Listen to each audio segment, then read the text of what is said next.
Perlas del libro de Génesis. ¿Cómo se describe la condición moral y social de la gente antediluviana? ¿Quiénes son los hijos de Dios? ¿Qué nos enseña que Noé hallara gracia en medio de una generación perversa? ¿Quién diseñó el arca? Buen día, hermanos de esperanza. Oremos. Bendito Dios que estás en los cielos. Al abrir tu palabra, Señor, nos dirigimos a ti para pedirte que nos dirijas, nos guíes, mientras estudiemos cada versículo de este capítulo. Ayúdanos a entender, Señor, cómo vivir de tal forma que no repitamos el error de la gente del tiempo de Noé. Oh Padre, a ti nos encomendamos. En el nombre de Jesús te lo rogamos. Amén. ¿Qué perlas podemos encontrar en el capítulo 6 del libro de Génesis? ¿Qué perlas? ¿Qué vamos a hacer con las perlas? ¿Qué vamos a hacer con lo que vayamos descubriendo? El propósito es que esas perlas lleguen a formar parte de nuestra experiencia diaria. Recuerden, el Señor habló acerca de los hacedores de su palabra, no simplemente de los oidores. Continúe, apóyeme para poder llegar a más personas. Si a usted le gusta mi trabajo, ponga ahí un me gusta para poder contar con la mayor cantidad posible y de esta manera los buscadores de YouTube puedan sugerirle a muchos buscadores. Hoy en día hay mucha gente que busca un estudio serio de la palabra de Dios, pero los que tienen más me gusta son los estudios sensacionalistas, aquellos que dicen, ya sabemos de dónde salió la esposa de Caín, ya sabemos qué es lo que vio la esposa de Lot. Ese tipo de videos son los que tienen miles y cientos de miles de me gusta. Pero necesitamos ofrecer a la gente un estudio serio, un estudio que lo lleve a la palabra de Dios. Cuento con tu apoyo.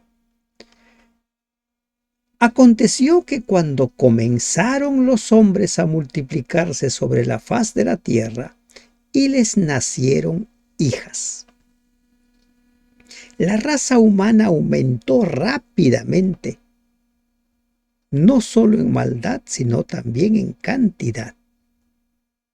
Cuando hemos visto la historia de los patriarcas antediluvianos, dice, engendraron hijos e hijas. Y los años que vivieron ellos. Entre los muchos peligros que acechaban a los piadosos descendientes de Set, los setitas, se encontraban las bellas hijas de los incrédulos. No es algo nuevo para nuestros tiempos, ¿verdad? Las esposas eran elegidas no en base a sus virtudes, sino por su belleza, con el resultado de que la impiedad y la maldad proliferaron entre los descendientes de Set, entre el pueblo de Dios, entre los hijos de Dios. La elección de la pareja hoy en día no ha cambiado. Lo que prima es la belleza. Muy pocos buscan las virtudes. Entonces dice, les nacieron hijas, que viendo los hijos de Dios que las hijas de los hombres eran hermosas, tomaron para sí mujeres escogiendo entre todas. Las hijas de los hombres, los hijos de Dios. Algunos comentadores judíos, los primeros padres de la iglesia, y algunos comentadores modernos, han llegado a la conclusión de que los hijos de Dios son los ángeles Y esto se basan ellos en lo que dice Job 1.6, Job 2.1, Job 38.7, donde habla acerca de que los hijos de Dios se presentaron ante el Señor. Pero ¿por qué razón no debiéramos nosotros aceptar esto? Miren, como dice el versículo 3, y dijo Jehová, no contenderá mi espíritu con el hombre para siempre, porque ciertamente él es carne, mas serán sus días 120 años. ¿Qué es lo que está diciendo? Dios está condenando el pecado de los hombres, no está condenando el pecado de los ángeles. A los ángeles ya los ha juzgado en su momento, ¿verdad? Y después dice en el libro de Apocalipsis, en el libro de Pedro, de Judas, que los tiene reservados para el día del juicio. Aquí no hay esa mezcla. Y ahora vamos a ir dando más razones. Aquí lo que se está hablando es de la unión mixta entre los hijos de Dios y las hijas de los hombres. Tengamos en cuenta lo siguiente, lo que dice Mateo 22:30. Los ángeles no se casan. Los ángeles no se casan. Jesús lo explicó claramente cuando le preguntaron sobre aquella mujer que se casó con 7 hermanos en la resurrección, esposa de quién va a ser. Y Jesús le dice, ustedes tienen un problema, ignoran las escrituras. Y muchos de los que sostienen que los gigantes, de los cuales habla Génesis, son resultado de la unión de las hijas de los hombres y de los ángeles, como los hijos de Dios, cometen un error porque ignoran las escrituras, cometen un error porque no le creen a Jesús. Jesús dijo, los ángeles no se casan. Había gigantes en la tierra en aquellos días. Y también después de que se llegaron los hijos de Dios a las hijas de los hombres y les engendraron hijos, estos fueron los valientes que desde la antigüedad fueron varones de renombre. ¿Es extraño esto de varones de renombre? ¿Es extraño esto acerca de los gigantes? ¿Cuántos años vivieron los patriarcas antediluvianos? Pasaban los 900 años, la mayor parte de ellos. Pero los enemigos de Dios, los descendientes de Caín, también se fueron multiplicando. Pero aquí el problema del cual nos está hablando la palabra de Dios es que los hijos de Dios entraron en relaciones mixtas. Y nosotros tenemos enseñanzas en el Antiguo Testamento, en el Nuevo Testamento, por ejemplo, Deuteronomio 7:3, Santiago 23:13, Segunda de Corintios 6:14, 6:15 y muchos otros textos más donde se nos dice que no se deben unir en yugo desigual el pueblo de Dios, no se deben casar con los incrédulos. En Nehemías, en el tiempo de Nehemías, esto fue un problema muy serio. Hizo que las costumbres de los pueblos paganos se introdujeran en el pueblo de Dios. Nehemías 13:25. Y ese era el gran problema. Entonces, ¿qué dice Dios? No contenderá mi espíritu con el hombre, con el pecado del hombre. Porque ciertamente él es carne, mas serán sus días 120 años. ¿Cómo entendemos nosotros esto de los 120 años? Cuando aparece en escena Noé tiene 500 años. Capítulo 5, versículo 32. Noé de 500 años engendró a Sem, a Cam y a Jafet. Y cuando cae el diluvio, Génesis 7:11 dice, el año 600 de la vida de Noé, en el mes segundo, A los 17 días del mes de aquel día fueron rotas todas las fuentes de las aguas. Empezó el diluvio. 500 años cuando se menciona acerca de que empezó a tener sus hijos, y el año 600 en el cual cae el diluvio. Otros dicen, bueno, la gente iba a vivir 120 años. Moisés vivió 120 años. Pero después del diluvio hay mucha gente que vivió más de 120 años. Abraham vivió 175 años. Y no solo Abraham, ¿no? El mismo Isaac pasó los 120 años. Entonces, ¿a qué se refiere esto? No hay cierta información clara. Simplemente dice, mas serán sus días 120 años, como anunciando que la gracia para esta gente sería de 120 años. Entonces tendríamos que decir que este ministerio empezó casi cuando Noé tenía 480 años. Nos estamos ciñendo a lo que dice Génesis 5:32, Noé 500 años cuando nace su primer hijo y Noé 600 años cuando cae el diluvio. Entonces surgen los gigantes. Quiero compartir aquí con ustedes 3 textos. ¿Quiénes son los hijos de Dios según la Biblia? Recuerden que un versículo explica otro versículo, ¿no? ¿Qué dice? Mas a todos los que le recibieron, a los que creen en su nombre, les dio potestad de ser hechos hijos de Dios. ¿Quiénes son hijos de Dios? Los que lo reciben, los que creen en su nombre. Romanos 8:14 dice, porque todos los que son guiados por el Espíritu de Dios, estos son hijos de Dios.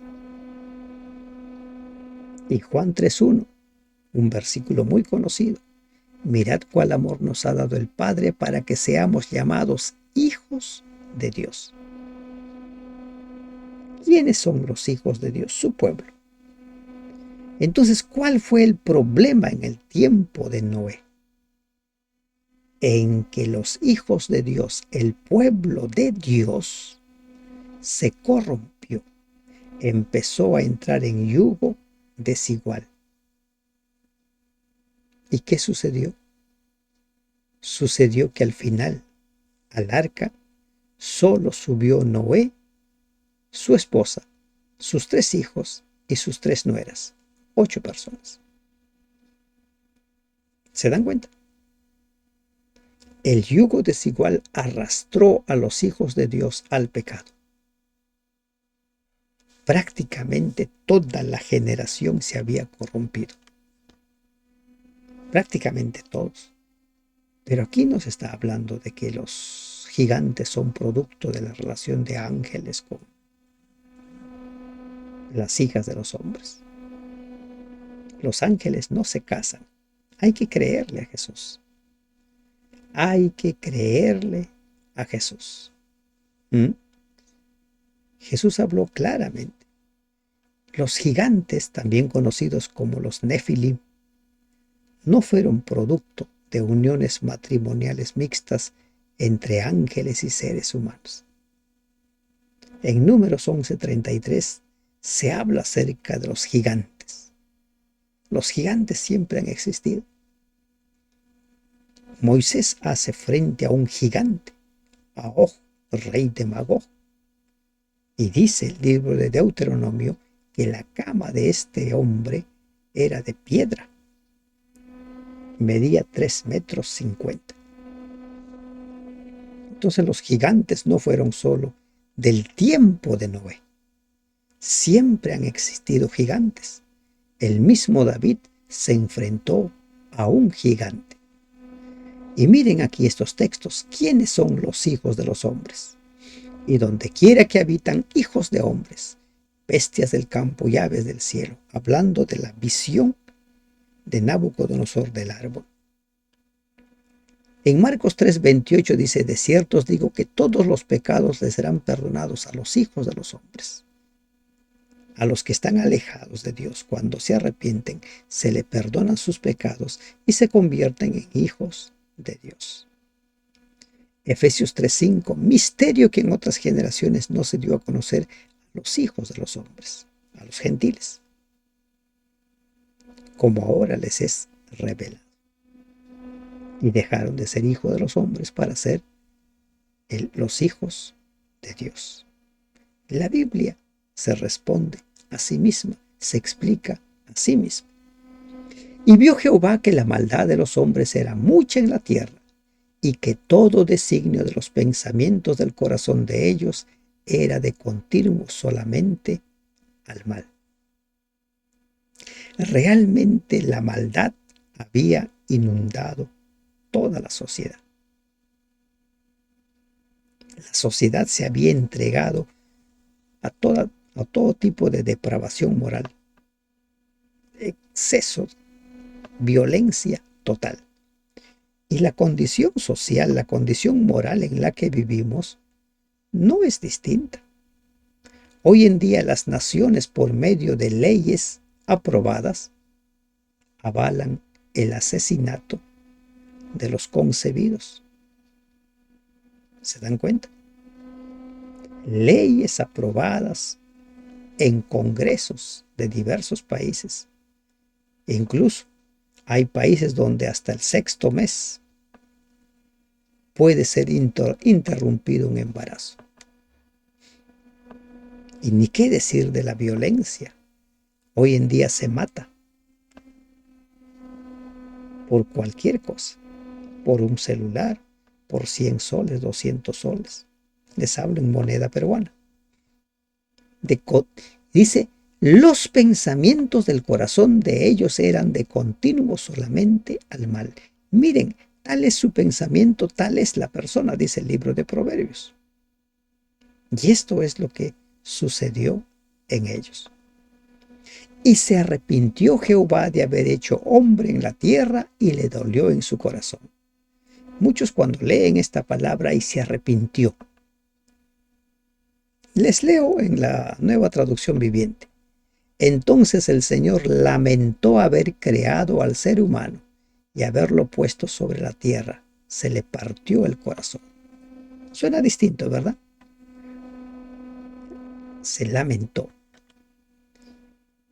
Dios sabía, Dios conocía de que esto pudiera suceder.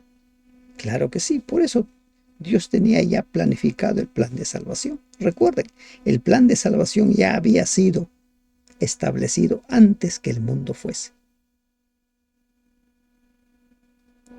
Dios sabía lo que el hombre podría llegar a ser si hacía un mal uso del libre albedrío.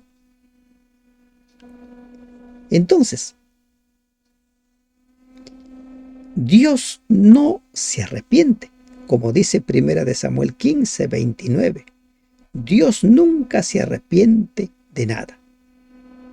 El arrepentimiento de Dios no presupone falta de conocimiento previo de su parte ni variabilidad en su naturaleza o propósito. Aquí lo que está viendo Dios, lamentando Dios, es las tristes decisiones del ser humano. ¿Se imaginan cuando Adán y Eva desobedecieron? ¿Creen ustedes que Dios no se lamentó por esa decisión? ¿Acaso usted no sufre por las decisiones equivocadas de sus hijos o de sus seres queridos? Entonces, una cosa es arrepentirse en el sentido de la palabra. ¿Qué es arrepentirse? Es ya dejo de hacer esto para hacer algo distinto. Arrepentirse es yo me doy cuenta de lo mal que estoy haciendo y voy a empezar a caminar por los caminos de Dios. Pero en Dios lo que hay es el lamento por las decisiones que nosotros tomamos. Y las decisiones tienen consecuencias. Tienen sus consecuencias.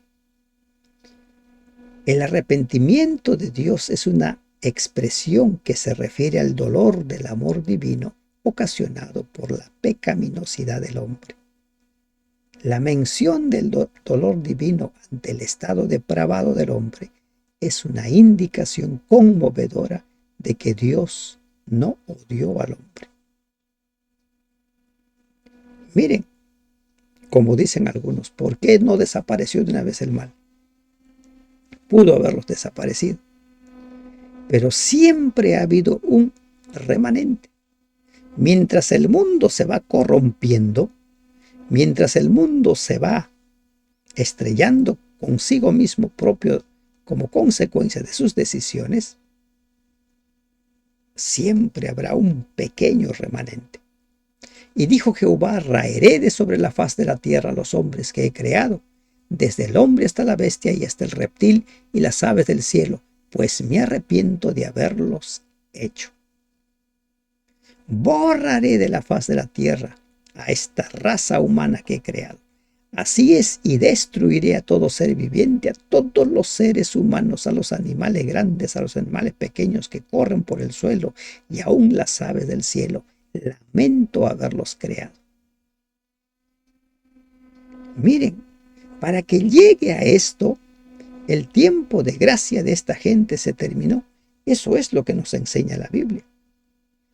Cuando Dios le promete a Abraham que daría la tierra de Canaán a su descendencia, les dice, en la cuarta generación.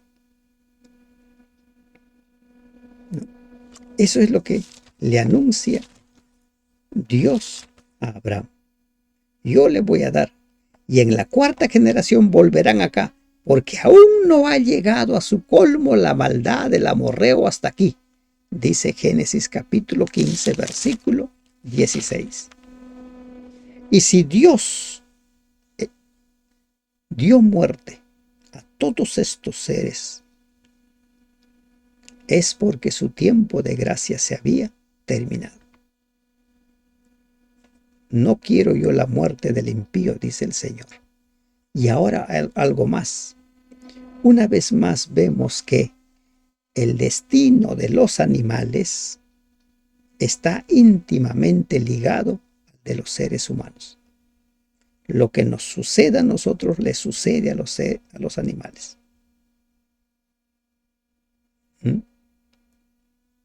Cometió pecado Adán, arrastró a la naturaleza y a la tierra misma.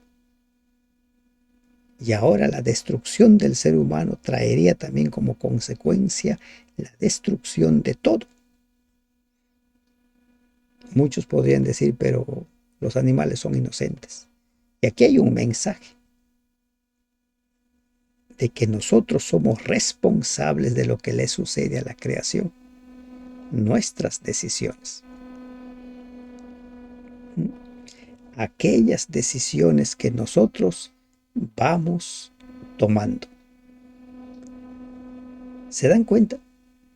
¿Cómo es que cada cosa que nosotros decidimos va a arrastrar? ¿No es cierto? A la creación. Y algo más aquí. Para que Dios destruya a estos seres humanos del tiempo de Noé, se hizo de todo.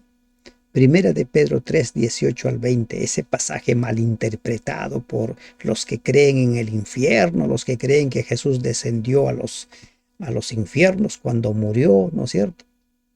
Ese pasaje, allí Pedro se refiere a la obra del Espíritu Santo en este tiempo, en el corazón de los antediluvianos, diciendo que el Espíritu de Cristo predicó a esos prisioneros de Satanás.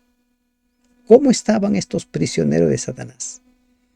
Todos sus pensamientos eran de continuo al mal. Todos. Pero Noé halló gracia ante los ojos de Jehová. Miren, la vida de Noé es una clara demostración de que pecar es una decisión que cada uno toma. Ser fiel a Dios es una decisión que cada uno toma. Noé no se dejó arrastrar por lo que la mayoría hacía. por lo que la iglesia hacía. Muchos se lamentan, dice, bueno, somos tibios, somos fríos porque la iglesia se ha corrompido, porque la iglesia ya tiene prácticas del mundo, porque la iglesia y la iglesia y la iglesia. No es excusa para que usted peque. No es excusa para que usted debilite su fe. Lo que la iglesia haga es responsabilidad de ellos. Cada miembro de iglesia responderá por lo que haga, pero usted manténgase firme. Y aquí Noé nos muestra de que el 99.9% puede entregarse a la maldad, pero él decidió ser fiel a Dios. Noé halló gracia ante los ojos de Dios. Y aquí la palabra gracia aparece por primera vez en la Biblia. ¿Y qué significado tiene? De que vive para Dios. ¿Se dan cuenta? No es excusa de que como la iglesia hace lo que hace, entonces me vuelvo un amargado, un renegado, ya me salgo de la iglesia. Mantente fiel a Dios. Mantente fiel. Este antiguo ejemplo de gracia y misericordia constituye una fuente de seguridad y de esperanza para los creyentes que viven en el fin del tiempo, un tiempo que Cristo mismo comparó con el de Noé.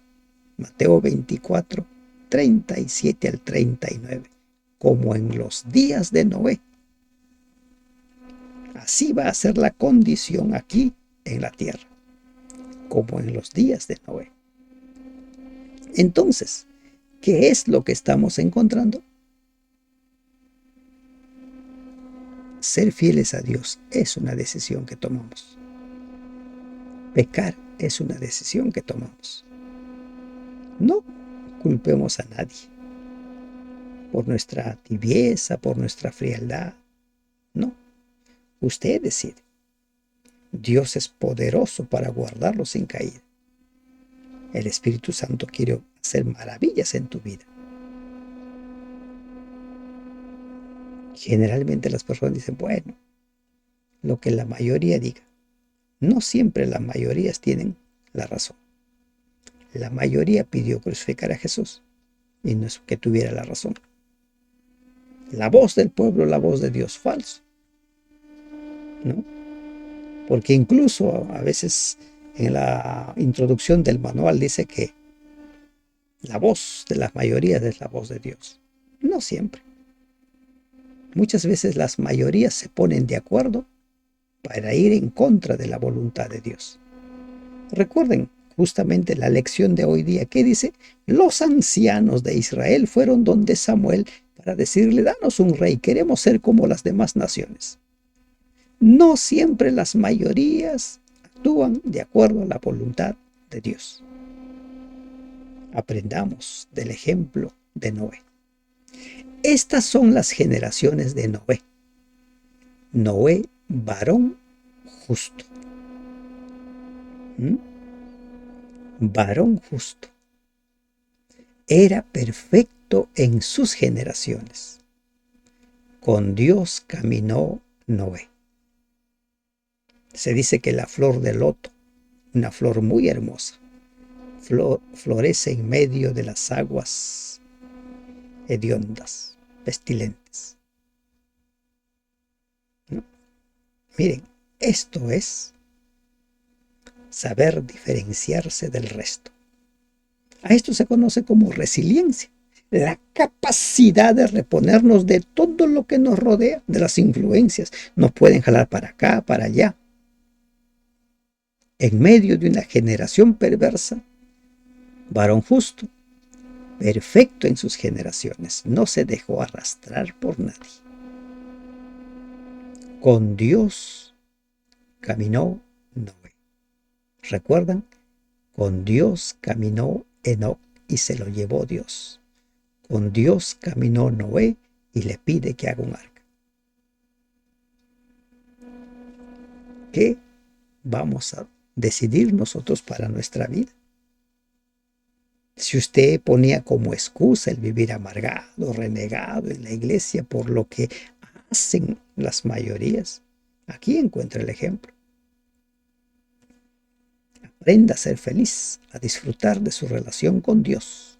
Usted. Engendró Noé 3 hijos, a Sem, a Cam y a Jafet. Como vimos en el estudio de ayer en la última parte, el mayor es Jafet. ¿Por qué? Jafet nació en el año 500 de Noé. Sem nació en el año 502 de Noé, Génesis 11:10. Y Cam, el menor, dice Génesis 9:24. Él es el menor. Así nos lo dice la Biblia. El diluvio vino en el año 600 de la vida de Noé. En el año 600.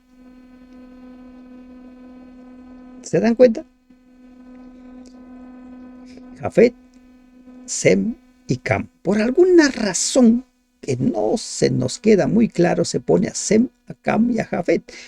Una de las razones podría ser que la línea del pueblo de Dios viene de los semitas. Esa puede ser la razón por la cual a Sem se lo pone en primer lugar. Antes del diluvio vienen los setitas, los descendientes de Set. Y después del diluvio, el pueblo de Dios son los semitas. Abraham viene de esa línea de Sem. Esa puede ser la razón por la cual a Sem se pone en primer lugar, a Cam, porque es la contraparte de Sem. De allí se levantan los enemigos del pueblo de Dios. De allí surge Babel, Nínive. Recuerden Nimrod. Y Jafet como que estaba al medio. Como que no trascendió. Como diría Apocalipsis 3. Tibio. ¿No? Tibio. Y se corrompió la tierra delante de Dios y estaba la tierra llena de violencia. Una tierra corrompida. Mateo 24, 37 al 39 dice que la condición de la humanidad antes de que Cristo venga será como en los días de Noé. Llena de violencia. Y sí que estamos llenos de violencia. Aquí en el Perú, en Lima, la violencia está llegando realmente a niveles ya descontrolados. Van atacando a todas las personas, van matando a los conductores de los buses, matan a los comerciantes. La violencia. ¿Y cómo es la violencia en el país donde usted vive? En 2 Timoteo 3, Pablo describe una condición social deteriorada. 2 Timoteo 3:1. En los postreros días, dice, los tiempos peligrosos serán caracterizados por personas egoístas, avarientas, orgullosas, amadores de sí mismos. Y miró Dios la tierra y he aquí que estaba corrompida, porque toda carne había corrompido su camino sobre la tierra. ¿Y por qué estaba corrompida? Porque los hijos de Dios se habían mezclado en yugo desigual, porque los hijos de Dios tomaron para sí esposas de las hijas de los hombres. Ya no quedaba pueblo. Prácticamente el pueblo de Dios había desaparecido.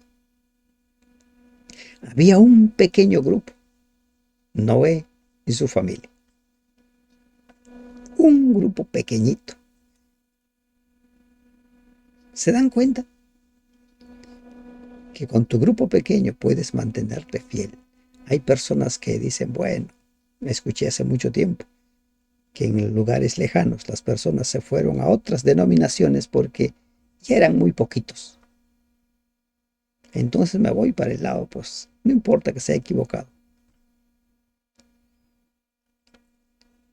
Dijo pues Dios a Noé, he decidido el fin de todo ser, porque la tierra está llena de violencia a causa de ellos, y he aquí que yo los destruiré con la tierra. He decidido. Y aquí nos encontramos con la declaración de Amós 3:7. No hará nada el Señor sin que lo revele a sus siervos los profetas. Siempre los acontecimientos de importancia, los acontecimientos trascendentales son revelados por Dios. La destrucción de Sodoma y Gomorra fue revelado por Dios a Abraham. Y la destrucción del mundo, con seguridad que va a ser revelado. Nos faltan detalles, ¿verdad? No tenemos fecha. No tenemos fechas. Cuando acabe el tiempo de gracia, sabemos que la caída de las plagas serán la evidencia, pero no tenemos fechas. Todo lo que sea necesario para nuestra salvación, Dios lo va a revelar. No hará nada el Señor sin que lo revele a sus siervos los profetas. Dios decidió borrar de la faz a los hombres impíos y lo reveló a Noé. Hazte un arca de madera de gofer. Harás aposentos en el arca y la calafatearás con brea por dentro y por fuera. Y de esta manera la harás: de 300 codos la longitud del arca, de 50 codos su anchura y de 30 codos su altura. ¿Qué encontramos aquí? El diseño del arca es obra de Dios. Así como dice el Salmo 139, que nosotros hemos sido diseñados por Dios, somos producto del diseño divino, el arca también fue el diseño de Dios. El arca con el cual se salvaría la familia de Noé fue diseñado por Dios. El santuario terrenal que fue levantado en los tiempos de Moisés fue el diseño de Dios. En el plan de salvación, el ser humano no diseña nada. El ser humano no aumenta ni quita nada. Y Dios da los detalles del arca. Una ventana harás al arca y la acabarás a 1 codo de elevación por la parte de arriba y pondrás la puerta del arca a su lado y le harás piso abajo, segundo y tercero, 3 pisos. Un arca de 3 pisos. Muchos dicen, pero la cantidad de animales ha podido entrar en el arca. ¿Usted cree que Dios no sabe lo que hace? Todo lo tenía diseñado. Y he aquí que yo traigo un diluvio de agua sobre la tierra para destruir toda carne en que hay espíritu de vida debajo del cielo. Todo lo que hay en la tierra morirá. Por primera vez se le menciona el diluvio. La primera mención. Todo lo que hay en la tierra morirá. ¿Y cómo iba a morir? Ahogado. Debe ser terrible eso. Mas estableceré mi pacto contigo y entrarás en el arca tú, tus hijos, tu mujer y las mujeres de tus hijos contigo. La primera mención, pacto. ¿Se dan cuenta que en Génesis hay muchas primeras menciones? En la lección de escuela sabática estudiamos en la segunda semana la primera mención, el principio de la primera mención, el pacto. ¿Qué significa este pacto? ¿No? ¿Qué significa el pacto? Dios nuestro Dios, nosotros su pueblo. Noé y su familia, el pueblo de Dios, y Dios el Dios de ellos. Ese es el pacto. Ese es el pacto. Y los términos, las especificaciones, es su palabra, su ley, sus mandamientos. Estableceré mi pacto contigo y entrarás en el arca tú, tus hijos, tu mujer y las mujeres de tus hijos contigo. Dios fortaleció la confianza de Noé, del varón justo, con la seguridad de que él se va a salvar. ¿No? Sin importar lo que ocurriera, Noé sabía que él y su familia estarían a salvo. El pacto. Tú, mi pueblo, yo, tu Dios. Ese es el pacto. Miren, tome nota. Esta es la primera mención del pacto. Y de todo lo que vive, de toda carne, 2 de cada especie meterás en el arca para que tengan vida contigo. Macho y hembra serán. había de preservarse tanto la vida animal como la vida del ser humano por la fe de Noé. Algunos comentadores ven contradicción en esta orden, 2 de cada especie, ¿no? Y en el 7.2 da otra indicación, donde dice, de todo animal limpio tomarás 7 parejas. ¿Hay contradicción? No hay contradicción. Como vimos en el relato de la creación del capítulo 1 y capítulo 2, se van dando detalles que suman. La primera orden tenía por propósito informar a Noé acerca de las medidas que debía tomar para salvar al mundo animal de una aniquilación completa. Y una pareja de cada animal sería esencial para la reproducción.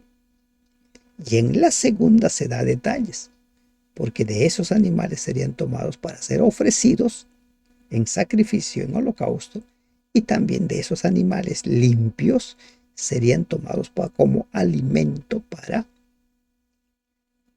Noé y su familia.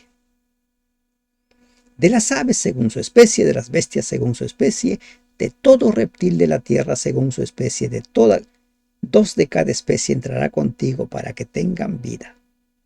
Dios pudo haber vuelto a crear a los animales, claro. Simplemente decía, como en el 5.º día y el 6.º día, produzcan las aguas, animales en los mares, animales que vuelen, produzca la tierra. Pudo haber hecho.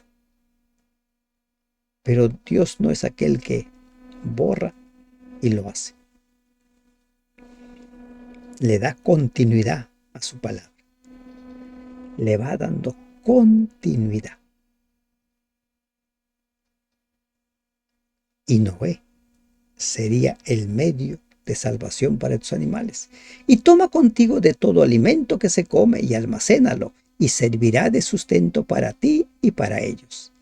Y lo hizo así Noé.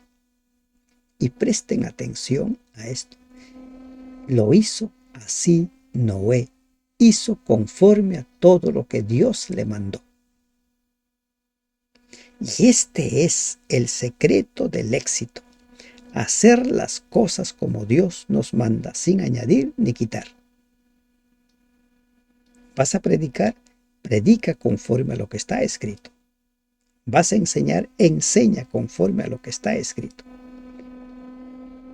En la vida de Moisés, esto es una constante. Dijo como Dios le dijo, hizo como Dios le dijo. Cada profeta. Pero hoy en día hay tantos iluminados que quieren hacer más de lo que Dios ha dicho, que dicen más de lo que Dios ha dicho. Debía preservar el alimento para él y para los animales.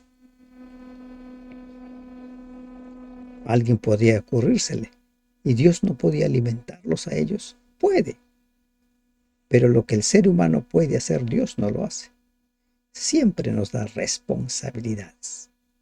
Pero se termina aquí con hizo conforme a todo lo que Dios le mandó. Y aquí se resume todo. Y esto es vida. Noé preservó su vida y la vida de su familia porque hizo todo según lo que Dios le dijo. Haz todo según lo que Dios te dice y preservarás la vida. Preservarás tu vida. ¿Cuál es la perla con la cual se va a quedar usted del estudio de este capítulo? Particularmente con la perla. Aún en medio de la depravación moral y social de la humanidad, aún en medio de que todo el mundo decida hacer lo malo, tú puedes decidir ser fiel. Tú puedes decidir vivir y caminar con Dios, tal como lo hizo Noé. Que Dios te bendiga. Amén.